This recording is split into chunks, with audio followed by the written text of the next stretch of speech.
నమస్తే, welcome to I dream. నేను మీ Jhansi.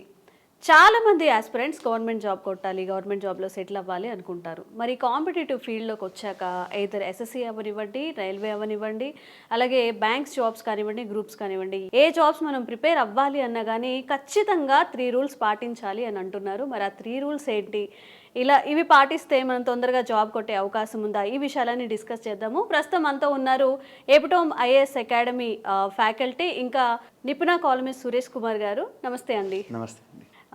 So government job మాకు ఈజీగా రావాలి, ఓకే, ఒక స్ట్రాటజీ కావాలి, ఒక ప్లాన్ కావాలి అంటే ఎక్కువ టైం వేస్ట్ చేసుకోకుండా త్వరగా జాబ్ కొట్టే టిప్స్ ఏమైనా ఉంటే ఈరోజు మాకు చెప్పండి. ఖచ్చితంగా అండి. మీరు ఆ క్వశ్చన్ అడుగుతూనే ఒకటి, గవర్నమెంట్ జాబ్ ఈజీగా రావాలని. అసలు గవర్నమెంట్ జాబ్ అనేది ఈజీగా రాదు, ఎప్పుడైనా సరే రాదు.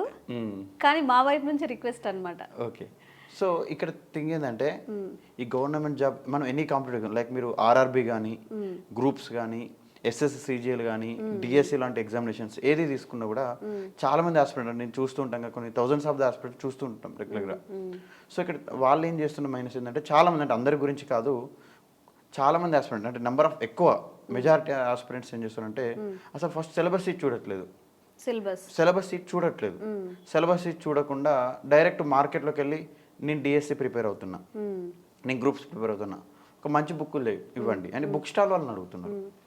మనం బుక్ స్టాల్కి వెళ్ళేది మనకు ముందంటే మనం ప్రిపేర్ అవుతున్నాం కాబట్టి మనం దానిపైన రీసెర్చ్ చేసి అప్పుడు మనం బుక్ స్టాల్కి వెళ్ళి నాకు సో అండ్ సో బుక్ కావాలని అడగాలి. సో మన వాళ్ళు ఏం చేస్తున్నారంటే వెళ్ళాక నేను గ్రూప్స్కి ప్రిపేర్ అవుతున్నా, గ్రూప్స్కి మంచి బుక్ ఇవ్వండి అని అంటున్నారు. సో తను ప్రిపేర్ అయ్యేది గ్రూప్లో, అంటే ఏది గ్రూప్ 1 గ్రూప్ 2 అని తనకు ఒక ఫిక్స్ ఒక ఐడియా ఉండి దాని సిలబస్ ఐడియా ఉంటే మనం ఒక బుక్ ఉంటప్పుడు చూడాల్సింది ఏంది, మనం ఏ ఎగ్జామ్ ప్రిపేర్ అవుతున్నా మనకు ఒక క్లారిటీ ఉండాలి. చాలా మంది అభ్యర్థులు ఏం చేస్తుంటే ఆ క్లారిటీ లేకుండా వెళ్ళి నేను గ్రూప్స్కి ప్రిపేర్ అవుతున్నా, గ్రూప్స్కి బుక్స్ ఇవ్వంటున్నారు. ఇప్పుడు గ్రూప్ 1లో ఉన్న సిలబస్ గ్రూప్ 4లో ఉండదు.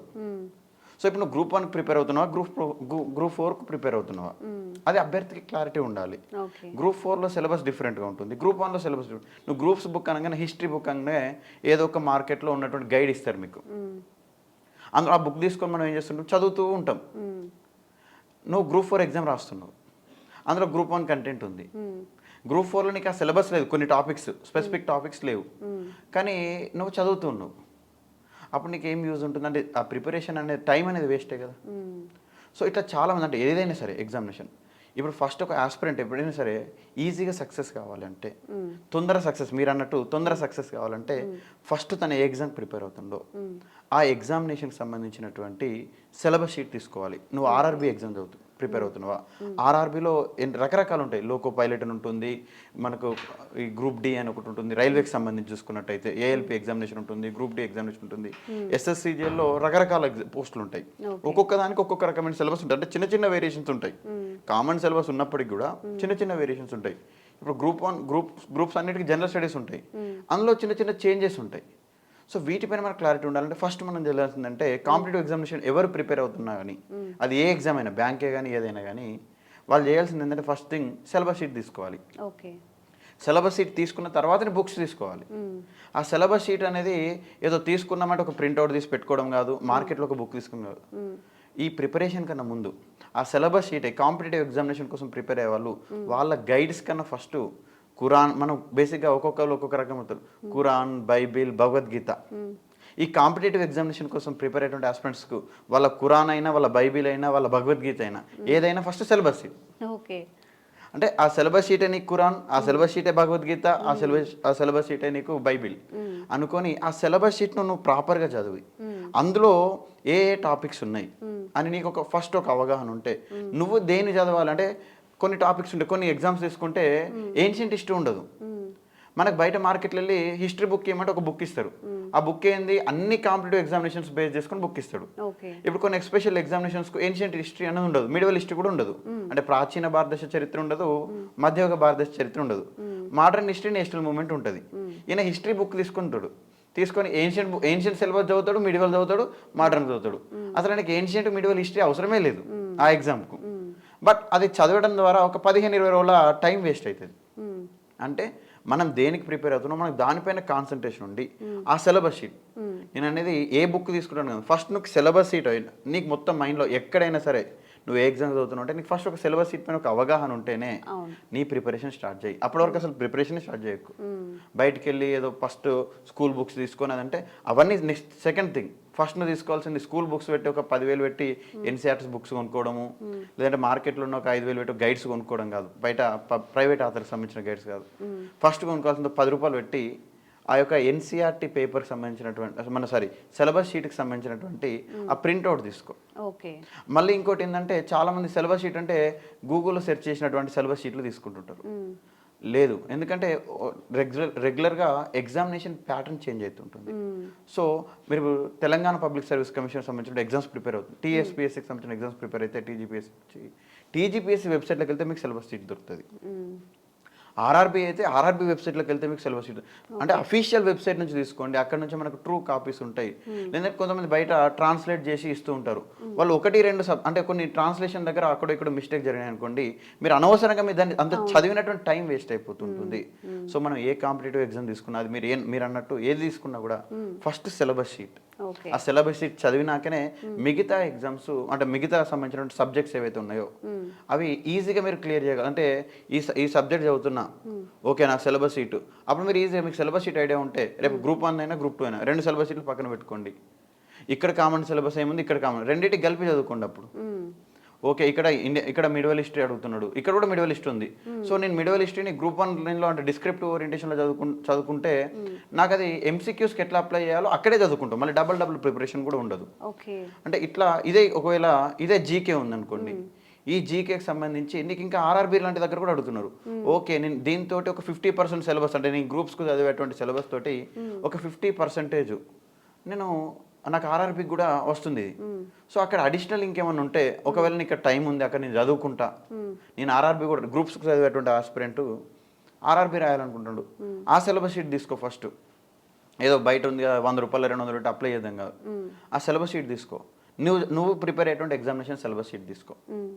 సో అప్పుడు దీని సిలబస్ దాని సిలబస్ కంపేర్ చేసుకుంటే ఓకే ఇక్కడికి అక్కడికి ఒక 50-60% టాలీ అవుతుంది. సో ఆ అడిషనల్గా ఉన్నటువంటి 40% ఏదైతే ఉందో అప్పుడు చదువుకుంటే నువ్వు తొందరగా క్లియర్ కాగలుగుతావు. లేదు అని చెప్పేసి అసలు దీనికి దానికి 100% డిఫరెంట్ ఉంది, సిలబస్ షీట్ చూడకు, నువ్వు దీనికి దానికి 100% డిఫరెంట్ ఉంటే నువ్వు ఇన్ని సంవత్సరాలు 3-4 ఇయర్స్ ఇక్కడ చదివావు, ఈ 3-4 ఇయర్స్ ఇక్కడ చదివితే మళ్ళీ అక్కడికి వెళ్తా అంటే మళ్ళీ అంటే ఇది అంత బ్యాలెన్స్ తప్పుతుంది. సో అక్కడికి వెళ్తే నేను రాలేదు 4-5 అంటే బయట ఎవరు చూసినా 4-5 ఇయర్స్ నుంచి కాంపిటేటివ్ ఎగ్జామినేషన్లో ఉన్నాడు, ఫీల్డ్లో ఉన్నాడు, ఈ ఎగ్జామ్ రాసిన క్లియర్ కాలేదంటే కాదు. సో నీకు సిలబస్ షీట్ని పట్టుకొని అందులో ఉన్నటువంటి సబ్జెక్ట్ పైన ఫోకస్ చేసి నంబర్ ఆఫ్ ప్రాక్టీస్ టెస్ట్లు ఎక్కువగా చేస్తూ సబ్జెక్ట్ చదువుకుంటూనే ప్రాక్టీస్ టెస్ట్లు ఎక్కువగా రాస్తే ఖచ్చితంగా సక్సెస్ ఉంటుంది. సో అండ్ మళ్ళీ ఇంకా కాంపిటేటివ్ ఎగ్జామినేషన్స్ అంటే మీరు అన్నట్టు తొందరగానే కాదు, బేసిక్గా పేషెన్స్ ఉండాలి ఎవరైనా సరే. ఎందుకంటే బయట జరుగుతున్నటువంటి పరిణామాలు అందరికీ కూడా తెలుసు, ఒక్కొక్క దగ్గర ఎప్పుడంటే నోటిఫికేషన్ ఎప్పుడో వస్తుంది, వచ్చినాక దాని మీద 1,00,000 ఇష్యూస్ జరుగుతుంటాయి మార్కెట్లో. సో అట్లాంటి టైంలో అంటే మనం ఒక కాంపిటేటివ్ ఎగ్జామినేషన్కి వస్తుంటే మినిమం 2 ఇయర్స్ నేను స్పెండ్ చేస్తా అనుకున్న వాళ్ళే రావచ్చు. ఎందుకంటే నేను 2 ఇయర్స్ లోపల అంటే అంతలోపు నోటిఫికేషన్ కంప్లీట్ అయిపోతే వెల్ అండ్ గుడ్, బట్ కాలేదనుకోండి 2 ఇయర్స్ వరకైనా వెయిట్ చేయాలి. సో అంత టైం ఇవ్వగలుగుతాను అని అనుకున్నటువంటి ఆస్పిరెంట్స్ వచ్చి డెడికేటెడ్గా అంటే చాలామంది అభ్యర్థులను గమనిస్తున్న ఏంటంటే ఒక బుక్ తీసుకుంటారు, ఒక 200-300 పేజెస్ బుక్ తీసుకొని 3 రోజులు ఈ బుక్ కంప్లీట్ చేయాలి, ఒక టార్గెట్ పెట్టుకుంటున్నారు. ఈ టార్గెట్ కాదు, నువ్వు అక్కడ ఏం చేస్తున్నావు క్వాంటిటేటివ్గా చదువుతున్నావు. 3 డేస్లో ఈ బుక్ ఫినిష్ అవ్వాలంటే అవుతుంది, 1 అవర్ కూడా అవుతుంది, రోబో చదివినట్టు అటు ఇటు అని వేసుకుంటే 1 డేలో కూడా అయిపోతుంది. బట్ నువ్వు క్వాంటిటేటివ్గా కాదు క్వాలిటేటివ్గా చదువు. అందుకని అందుకోసం 2 ఇయర్స్ టైం తీసుకో. ఆ క్వాలిటేటివ్గా చదువు అంటే ప్రతి దాన్ని కూడా అర్థం చేసుకుంటూ చదువుకో. రోజుకి ఒకటే పేజీ చదువు, ఒకటే కాన్సెప్ట్ చదువు. లేదంటే కాన్సెప్ట్లో ఫస్ట్ కాన్సెప్ట్ సంబంధించినటువంటి బేసిక్స్ చదువు ఒక రోజు, తర్వాత రోజు నెక్స్ట్ డే కాన్సెప్ట్ చదువు. థింగ్ వీళ్ళు ఏం చేస్తున్నారంటే ఈ బుక్ అయిపోవాలి, 3 డేస్లో నాకు హిస్టరీ అయిపోతుందా, 3 డేస్లో నాకు జాగ్రఫీ అయిపోతుందా, ఈ 10 రోజులలో నేను కంప్లీట్ చేస్తాను ఈ సిలబస్ అంతా అంటే అట్లా క్వాంటిటేటివ్. అవును కంప్లీట్ చేయొచ్చు కానీ గుర్తుండాలి కదా, గుర్తుండాలి. అందుకోసం నేను అదే అంటున్నా, క్వాంటిటేటివ్ కాకుండా ఎవరైనా సరే క్వాలిటేటివ్గా చదివితే చదివిన దగ్గరికి సార్ మీరు ఒక ఎగ్జామ్లో వచ్చారు 150 క్వశ్చన్లలో 150 క్వశ్చన్ల సిలబస్ కంప్లీట్ చేయాల్సిన అవసరం లేదు. ఆడ 100 మార్కులు వస్తే చాలు. అంటే 100 అంటే నీకు టైం తక్కువ ఉందన్నప్పుడు 100 మార్కుల వరకు ఏదైతే సిలబస్ ఉందో దాన్ని నువ్వు చూస్ చేసుకొని అంటే 150 మార్కులు కవర్ అయ్యి ఒక రఫ్ వ్యూ ఇచ్చుకో. కానీ 100 మార్కులు వచ్చే వరకు నీకు టార్గెట్ ఎంత 100 మార్కులు రావాలి ఎగ్జామ్లో. నువ్వు 150 మార్కుల కోసం చదవకు, నీకు 100 మార్కులు ఖచ్చితంగా ఉంటే 100కు 100 రావాలి. ఓకే. అంటే ఆ లిమిటెడ్, ఎందుకంటే నువ్వు లిమిటెడ్నే సెలెక్ట్ చేసుకుంటున్నావు. ఆ 100కు 100 వచ్చే విధంగా చదవాలంటే క్వాలిటేటివ్ చదవాలి. ఒకటి సిలబస్ షీట్, ఇంకోటి క్వాలిటేటివ్, ఇంకోటి ఏంటంటే నీ ప్రిపరేషన్ టైంలో ఎలాంటి డీవియేషన్స్ ఉండద్దు. ఓకే. ఏంది ఈరోజు సంథింగ్ ఏంటి ఇక్కడ చదువుతుండవు, మళ్ళీ నాకేదో ఇంకోటి అకాడమిక్స్ ఉందని చెప్పేసి అటు ఒక 1 మంత్ వెళ్ళడము, ఏదో ఒక అకేషన్ ఉందని చెప్పేసి వెళ్ళండి. థింగ్ ఏంటంటే ఎక్కువ టైం అటు స్పెండ్ చేయకుండా, అంటే డైవర్ట్ కాకుండా ఉండి ఒక 2 years దీని మీద ఫోకస్ చేసి చదువుకునేటువంటి అభ్యర్థులు వెంటనే సక్సెస్ అవుతారు. అంటే 99% ఖచ్చితంగా సక్సెస్ అయ్యారు. అంటే ఒక 2 years టైం అయితే ఇవ్వాలి. 6 monthsలో రిజల్ట్ రాలేదని ఒక నెగిటివ్ మోడ్లోకి వెళ్ళిపోయి ఏమవుతుందని ఒక నెగిటివ్ మోడ్లోకి వెళ్తే సక్సెస్ అనేది రాదు. అది ఎవరికైనా చెప్పొచ్చు. బట్ 2 years పేషెంట్కి వెయిట్ చేసి సిలబస్లో ఉన్న టాపిక్స్ అన్నీ కవర్ కావాలి. మళ్ళీ సిలబస్లో ఉన్న టాపిక్స్ అన్ని కవర్ చేసుకోగలిగితే ఖచ్చితంగా వాళ్ళు సక్సెస్ అవుతారు. మళ్ళీ సిలబస్లో అంటే మళ్ళీ ఇందాక నేను చెప్పినట్టు, ఇందాక మీరు 100 మార్కులకు చదువుకుంటే 150 మార్కులు ఉన్నప్పుడు 100 మార్కుల కంటే నువ్వు దానికి కొంతవరకు తగ్గించుకొని చదువుతున్నావు. బట్ అక్కడ నీకు 100% రావాలి. మరి సిలబస్లో ఉన్నటువంటి కొన్ని టాపిక్స్ నువ్వు డిలీట్ చేసుకొని చదువుతుంటున్నావు కాబట్టి అక్కడ నువ్వు చదివిన కాడికి క్వాలిటేటివ్గా చదివితేనే నీకు అనుకున్నటువంటి 10% మార్క్స్ వస్తాయి. సో ఫస్ట్ ఏంటంటే సిలబస్ షీట్ తీసుకొని చదివితే ఖచ్చితంగా మీరు బుక్స్ తీసుకొని కొన్ని వేలు, అంటే ఒక 10 రకాల బుక్కులు తీసుకొని 100 పేజీలు చదవడం కన్నా ఫస్ట్ సిలబస్ షీట్ తీసుకున్న సిలబస్లో ఉన్న టాపిక్సే చదవండి. ఇప్పుడు ఎకానమీ బుక్ అంటే ఎకానమీ బుక్ తీసుకొని ఎకానమీలో ఉన్నటువంటి బయట మార్కెట్లో, అంటే ఇప్పుడు తెలుగు ఆస్పిరెంట్స్ సంబంధించి చూసుకుంటే 2 స్టేట్స్కు కలిపి వాళ్ళు రాస్తున్నారు. ఒక బుక్ రాసే ఆథర్ ఏ విధంగా ఉంటుంటే 2 స్టేట్ల కామన్ సిలబస్ తీసుకొని రాస్తుంటాడు. ఈ టాపిక్స్ ఉంటాయి. కొన్ని ఏపీ వాళ్ళకున్న కాన్సెప్ట్ తెలంగాణ వాళ్ళకు ఉండే బుక్లో, తెలంగాణ వాళ్ళకున్న కాన్సెప్ట్ ఏపీ వాళ్ళకు ఉండే. ఈ అభ్యర్థి ఏం చేస్తుందంటే ఆ క్లారిటీ లేక ఏం చేస్తుందంటే మార్కెట్లోకి వెళ్ళి ఒక పుస్తకం తెచ్చుకుంటాడు. తెచ్చుకొని అలా ఏపీ టాపిక్స్ కూడా ఈయనకు సిలబస్లు లేవు, ఏపీ టాపిక్స్ చదువుతుంటాడు. అది ఎప్పుడు అవగాహన వస్తుంది, ఇది నా సిలబస్ కాదు అని నాకు ఎప్పుడు అవగాహన వస్తుంది, నా సిలబస్. అవునవును, సిలబస్ ఏదైతే తరువుగా తెలుసుకున్నామో అప్పుడు మనం ఏ చదవకూడదు కూడా, అది కూడా టైం వేస్టే కాబట్టి ఆ పర్టికులారిటీ సిలబస్ తెలుసుకున్నప్పుడు తెలుస్తుంది.